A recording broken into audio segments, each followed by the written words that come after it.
right now, to be employment in Europe is fantastic.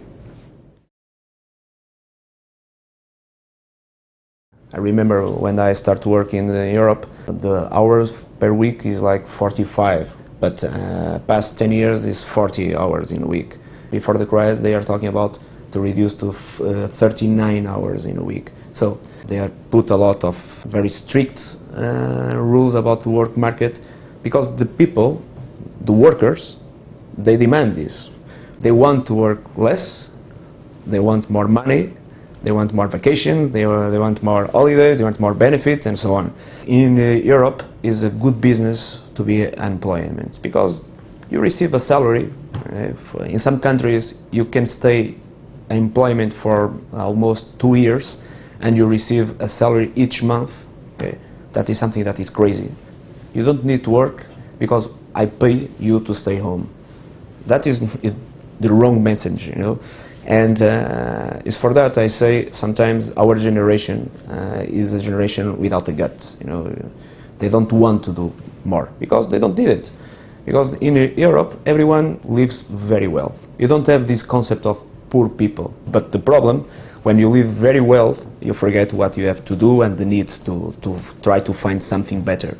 So I think Europe in the next 20 years have a huge problem.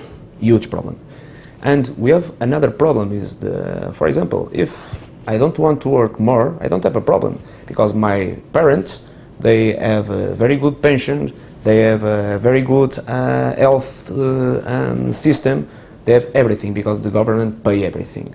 So I can live it with my parents without salary, and is very common in Europe, the people doing this. You know, we built this European community and try to put everyone in the same level of social conditions.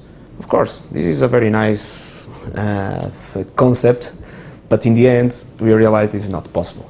But if you go to the emergent countries like Russia, Brazil, and so on, and the problem is sometimes the emergent countries try to copy what is going on in Europe.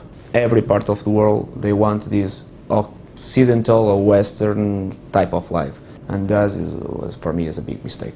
Sometimes I go to Portugal and I talk with my father, and my father says, "Oh, in Portugal we have a huge riot right now." And I say, "Why?" Because the government raised the price of the health system. What is the amount of this? Oh, it's 5%. I say, "Oh, 5%. But what is the amount of this?" "Oh, it's €1." So, but in Brazil, we don't have this. In Brazil, if you want to have a good health system, you have to pay it. And you have to pay it a lot of money. So, for me, the European style of life is something that is not possible. The people want to live very well, but they don't want to pay for that. Right now is a paradox.